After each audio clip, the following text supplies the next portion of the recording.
4장 14절입니다. 제가 봉독합니다. 이 천국 복음이 모든 민족에게 증언되기 위하여 온 세상에 전파되리니 그제야 끝이 오리라. 오늘 바른교회는 2022년 선교 주일을 정하고 하나님 앞에 우리의 마음을 다잡고 또 선교의 일들을 생각하고 또 하나님 앞에 헌신하고 예배하는 귀한 주일입니다. 선교가 무엇일까? 선교가 무엇일까? 사전에는 이렇게 답변되어 있습니다. 기독교 신앙을 선전하고 기독교 신앙을 멀리 펴서 가르치는 것이 선교다 라고 사전에는 그렇게 답이 되어 있습니다. 근데 우리가 같이 본 영상 보면 서서평 선교사 57세의 젊은 나이로 숨을 거뒀는데 병 때문에 죽은 게 아니라 그분의 사인은요 과로였습니다. 과로와 영양실조로 생을 마감했습니다. 어떻게 보면 젊은 나이인데 한 나라를 위하여 젊은 청년의 나이에 와서 어떻게 보면 짧은 평생을 한 나라를 위하여 섬기다 간 그 여인의 모습, 머리맡에 이런 글씨가 써 있었대요. Not success, but service. 성공이 아니라 섬김이다. 본인은 그렇게 살았다는 거죠. 남들은 성공하기 위하여 바다를 건너서 유학을 갑니다. 남다른 성공을 위하여 먼 나라로 가서 돈을 벌어옵니다. 남들은 성공을 위하여 이곳저곳 뛰어다니고 자기의 몸을 불사르며 그 성공을 위하여 수고하고 애쓰는 인생을 삽니다. 그런데 그 여인은 성공이 아니라 섬김을 위하여 그렇게 일생을 살았던 것 같아요. 그런데 그것이 그 한 사람의 몫이 아니라는 거죠. 선교사님 한 분의 몫이 아니라, 목회자 한 분의 몫이 아니라 예수 그리스도를 믿는 모든 성도에게 주신 하나님의 명령이라는 거예요. 너희는 땅끝까지 이르러 내 증인이 되라. 이것은 저에게뿐만 아니라 여러분 모두에게, 우리 바른교회에게 주신 하나님의 사명인 줄로 믿습니다. 성공이 아니라 섬김이다. 오늘 선교주일에 저는 이 제목을 그대로 그 문구를 제목으로 쓰고 여러분들에게 말씀을 나누려고 그래요. 우리가 성공하기 위해서 다른 것 하는 게 아니라 섬기기 위하여, 선교라는 통로를 통하여 온 세상을 섬길 수 있는 우리가 되기를 간절히 소망합니다. IOC 올림픽 위원회죠. 거기에 국가를 몇 개 국가로 선정하냐면요, 근데 거기서 말하는 건 올림픽에 참가할 수 있는 나라 숫자가 몇 개냐 하면요 206개예요.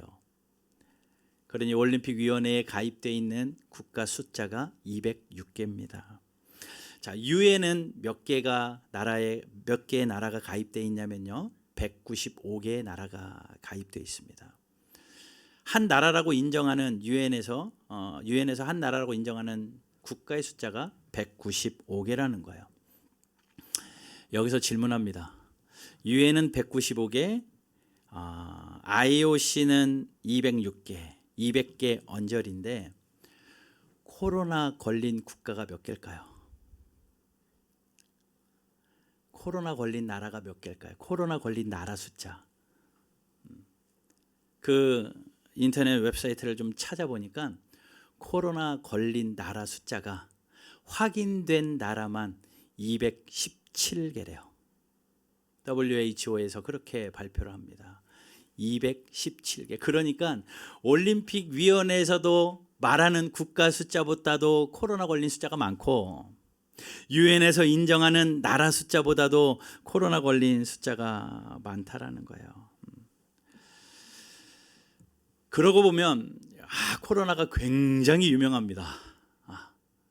전 세계 곳곳에 모든 사람들이 코로나를 다 알고 있다는 이야기고, 살기 위해서, 코로나에 걸리지 않고 건강하게 살기 위해서 마스크를 써야 된다, 거리 두기를 잘해야 된다, 외출하고 들어와서는 손을 잘 닦아야 된다, 또 사람들하고는 좀 거리를 두고 또 기침을 해서도 안 되고, 기침할 때는 옷소매로 가리고 기침을 해야 된다, 이러한 지침들을요 코로나 걸린 217개국 나라에 있는 사람들은 더 가르치지 않아도 다 알고 있고 그것을 다 지켜서 살려고 노력하고 있습니다.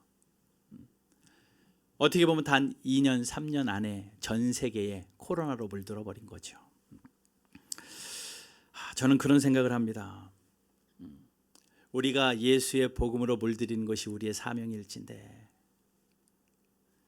정말 모든 민족에게 복음이 전파되어지면 끝이 온다고 했는데 오늘 말씀처럼 끝이 왔어요, 안 왔어요? 끝이 안 왔다는 것은 아직 모든 민족에게 전파되지 않았다라는 반증이고, 가만히 생각해 보니까 예수 복음보다 코로나가 훨씬 유명하더라고요. 코로나가 훨씬 유명해요. 그러다가 보니까 그 홈페이지에 들어가서 코로나 수치를 좀 보다가 보니까요, 확진자 숫자가 나오더라고요. 미국의 확진자가요 2,520만 명이래요. 그리고 그 확진되었던 사람이 사망에 이른 경우가 84만 9천 명. 84만 9천 명. 그래서 계산해 보니까요, 퍼센테이지로 1.3% 죽더라고요. 코로나 걸려서 죽는 확률이 1.3%. 처음에는 좀 더 높았어요. 그런데 좀 내려가고 있대요. 전 세계적인 확진자 수는요 3억 2,357만 명인데 사망자는 553만 명, 1.7%. 우리나라는 어떨까요? 우리나라는 그보다 형편이 좀 낫습니다. 한국의 확진자 수는 687만 9,804명. 그 중에 사망자는 6,281명. 치사율은 0.91%, 1%가 채 안 돼요. 그럼 우리나라 전체 인구수, 우리나라가 뭐 5천만이 넘는다. 우리나라 전체 인구수 비율로 코로나 확진된 사람 숫자를 비율을 해봤더니 1.32%. 코로나 확진된 사람이 1.32%라는 거예요. 자, 보세요. 한 나라에 코로나 확진된 사람이 1.32%, 그리고 그 1.32% 안에서도 죽는 사람이 1%. 그런데 정말 숫자가 미비하잖아요. 코로나를 경험하고 겪은 확진자들이 그 정도밖에 되지 않는데 전 국민이 다 알고 있어요. 코로나 걸리면 안 된다. 코로나 예방하기 위하여 일해야 된다. 그 수치를 기독교 선교 복음과 좀 연관을 시켜봤습니다. 전 세계 인구 중에 나는 기독교인이다라고 예수 믿는다라고 자기의 이력에다가 기독교라고 체크하는 사람이 33%래요. 33.3%. 굉장히 많은 거예요. 코로나 1%보다도 33.3%가 나는 기독교인이요라고 말합니다. 그러니 어떻게 보면 코로나 확진된 사람보다 복음으로 물들어서 예수 생명으로 살아가는 사람들이 훨씬 더 많은데 어떻게 복음이 더 힘은 없는 거죠. 자, 그러면 33.3%는 예수를 믿는데 예수 믿지 않는 나머지 거의 65%, 그 정도의 인원은 66%에 해당하는 그 사람들은 예수를 모르기 때문에 안전한 것 같지만 사실은 성경의 이야기합니다. 성경 이야기대로 그들은 사망입니다. 영원히 죽는 거예요. 예수를 믿음으로 말미암아 영생하는 복을 우리는 누려서 33%는 그 복을 누리지만 나머지 66%는요 예수를 믿지 않고 예수를 모르기 때문에 영원한 형벌로 떨어질 수밖에 없다라는 거죠. 자, 코로나 걸리면 치사율이, 죽을 확률이 1%, 우리나라는 1%가 좀 안 돼요.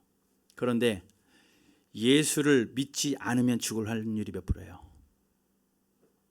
예? 예수 믿지 않으면 죽을. 뭐 이 땅에서 살 수 있죠. 영원을 생각했어요. 우리 영원을 생각했을 때 예수 믿지 않으면 죽을 확률 몇 프로예요? 100%예요.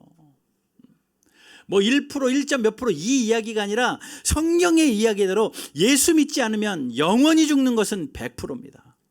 그럼에도 불구하고 경각심이 없는 거죠.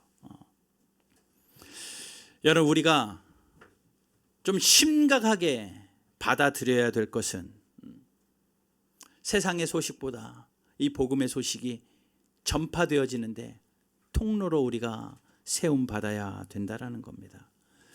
오늘 본문은 그렇게 이야기해요. 천국 복음이 모든 민족에게 전파되기 전까지 끝이 안 온다라고 말합니다.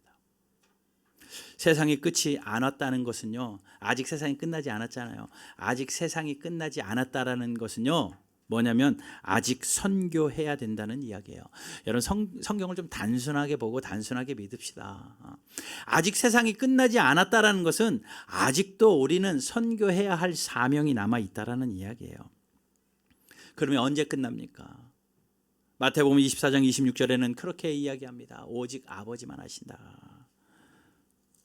마태복음 24장 36절에 그러나 그 날과 그때는 아무도 모르나니 하늘의 천사들도 아들도 모르고 오직 아버지만 아시느니라. 그 마지막 때는 아무도 모르고 하나님 아버님만 알아요. 유일한 힌트는 그 끝나기 전에 복음이 전 세계에 모든 민족에게 복음이 전해진다라는 겁니다. 자, 그러면 우리에게 두 가지 반응이 나와요. 선교를 늦춰서 예수님 오시는 날을 늦춰보자. 근데 그게 맞는 줄 압니까? 굉장히 단순한 생각 같지만 선교는 내가 하는 게 아니라 하나님이 하시는 거거든요. 하나님이 이끌고 가시는 거예요. 내가 안 해도요, 여러분, 우리가 안 해도요, 하나님은 하고 계십니다. 1차, 2차 세계대전을 지나면서요, 모든 선교사들이 추방되는 일들이 있었습니다. 중국을 비롯하여 소련, 모든 미국을 필두로 해서 선교사들이 세계 방방곳곳에 많이 퍼져 있었는데 1, 2차 세계대전을 지나면서 그들이 대부분 많은 사람들이 철수합니다. 철수하면서 그들이 한탄을 하는, 우리가 어떻게 세운 선교지인데 이제 선교는 끝났구나. 이 모든 것을 놔두고 그냥 우리의 고국으로 가야 된다는 것, 조금만 더 시간이 있었으면 좋겠는데 그냥 가야 한다는 것, 이제 우리는 망했구나. 선교는 끝났구나.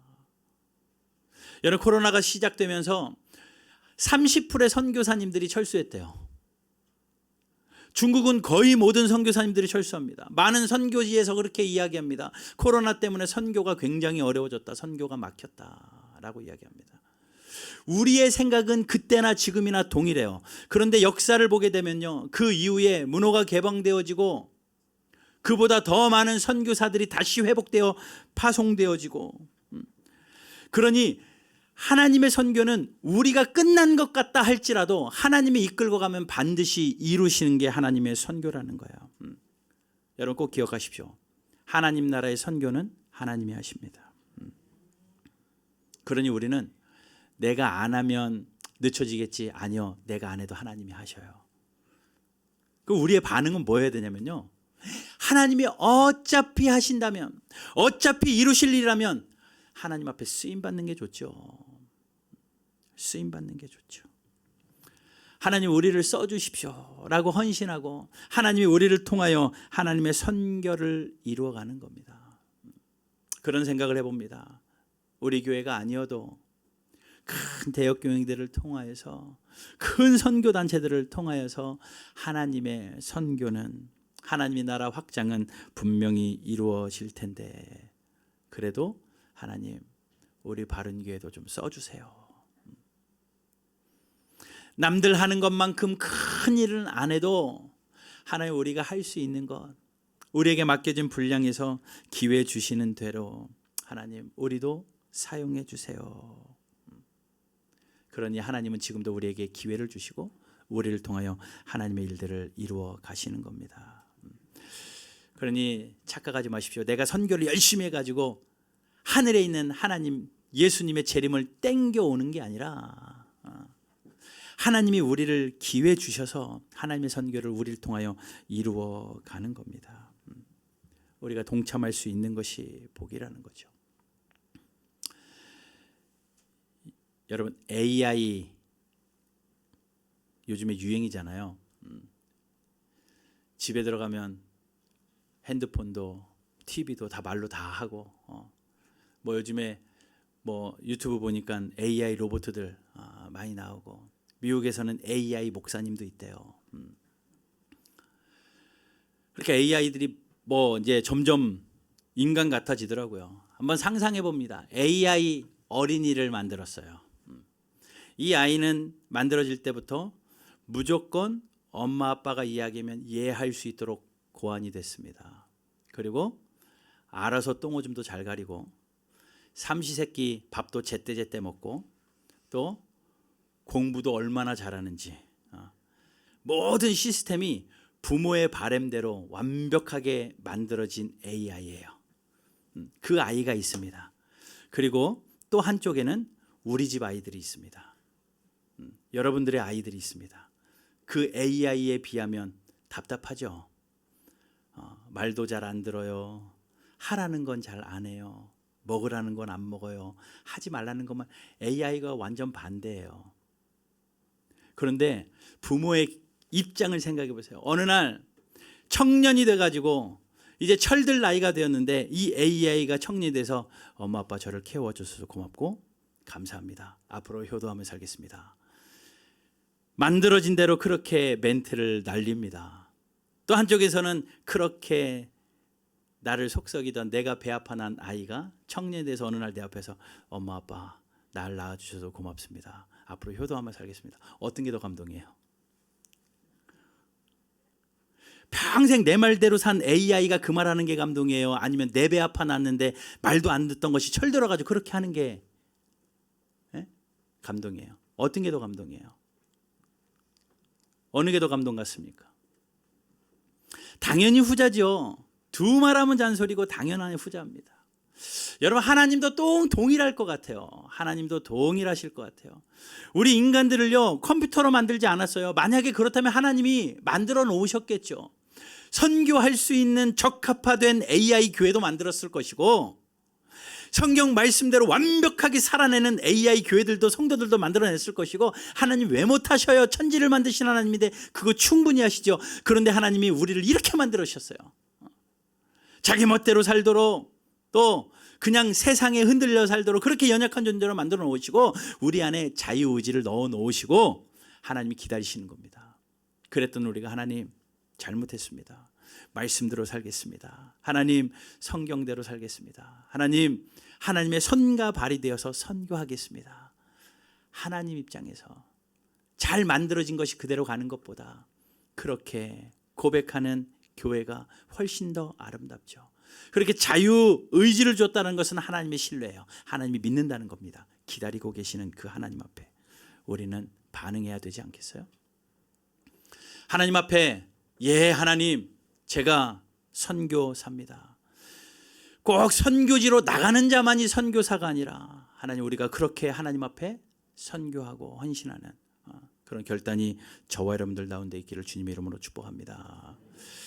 우리 바른교회가 이제 5주년을 지나고 6주년이 되면서 참 선교지들을 생각을 해봅니다. 가만히 보면 그래 우리도 아직도 빚이 태산이고 아직도 우리 자녀들 교육시설 또 다달이 이자에 관리비에 뭐 필요하고 부족한 돈 투성인데 뭐 하나 넉넉하지 않지만 여전히 끌려가는 재정이지만 그래도 하나님이 이 선교의 일들 우리가 아니어도 어차피 해가신다면 하나님 우리도 써주십시오.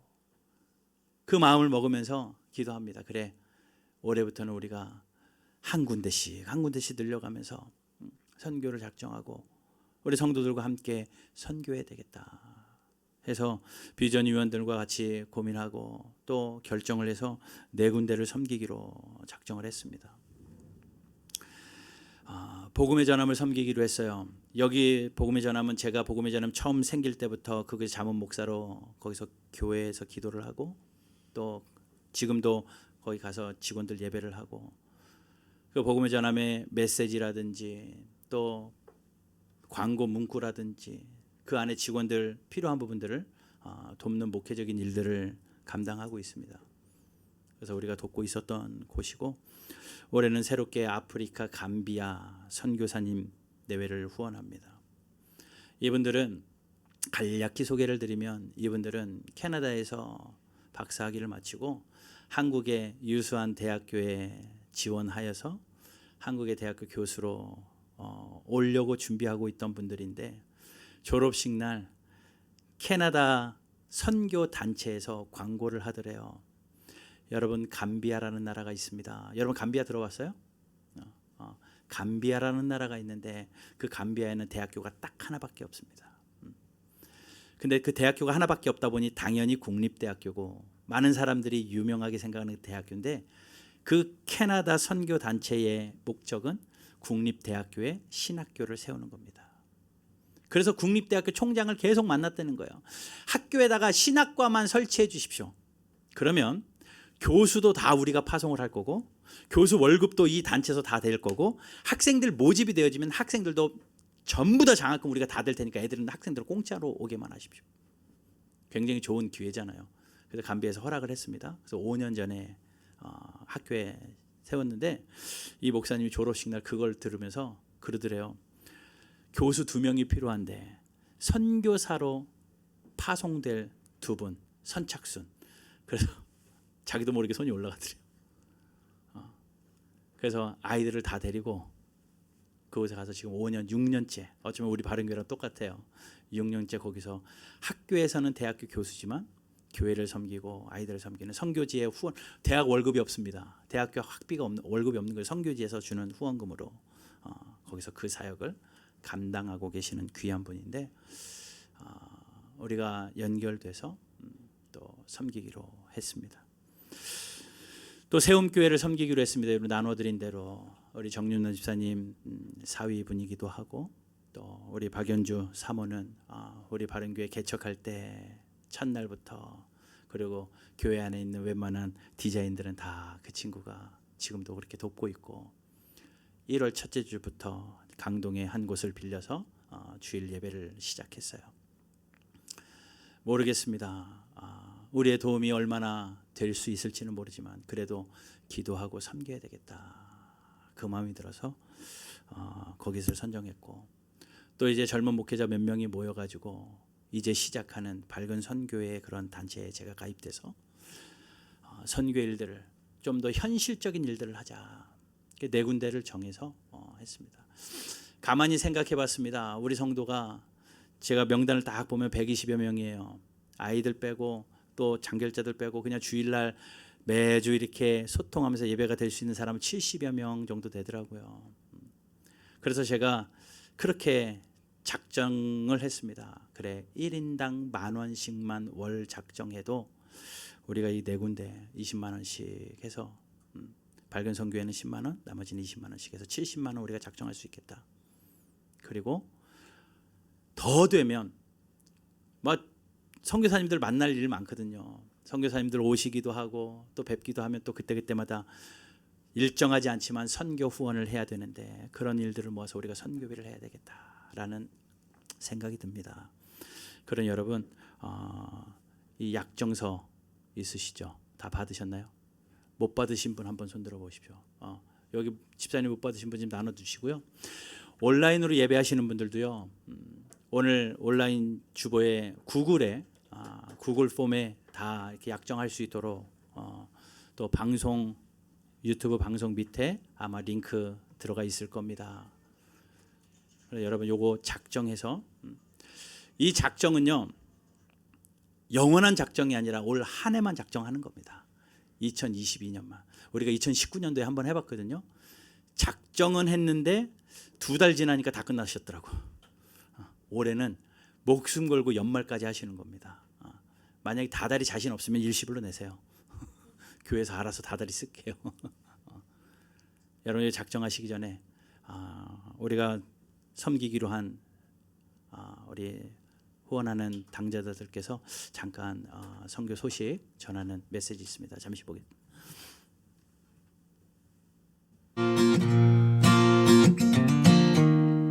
반갑습니다. 바른교회 성도 여러분들, 저희는 서부 아프리카 감비아에서 사역하고 있는 윤만희, 이현정 선교사입니다. 감비아는 국민의 대부분이 이슬람교를 믿는 머슬림들입니다.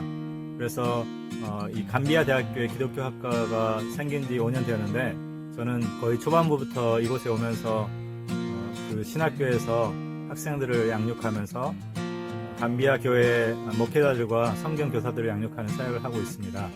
제 아내의 사역은 그동안 대학교 선교단체에서 일을 했었는데요.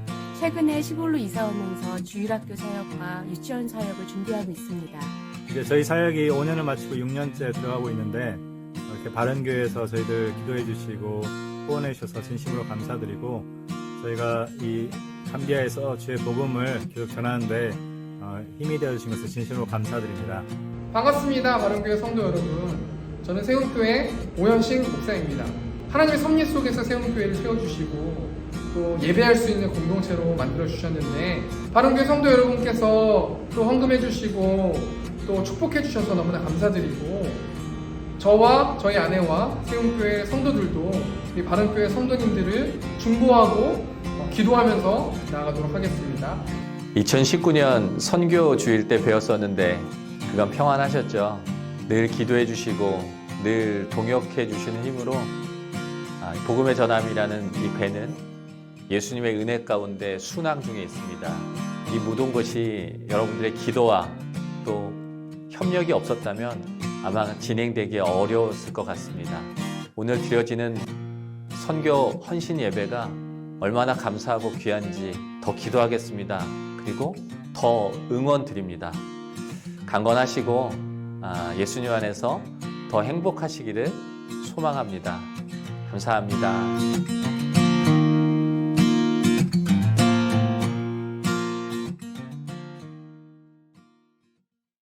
우리가 올 한 해 우리에게 주어진 기회 동안에 섬기는 겁니다. 어떻게 보면 큰 돈일 수 있지만 어떻게 보면 또 충분히 할 수 있는 액수일 것 같아요. 한 구자에 10,000원입니다.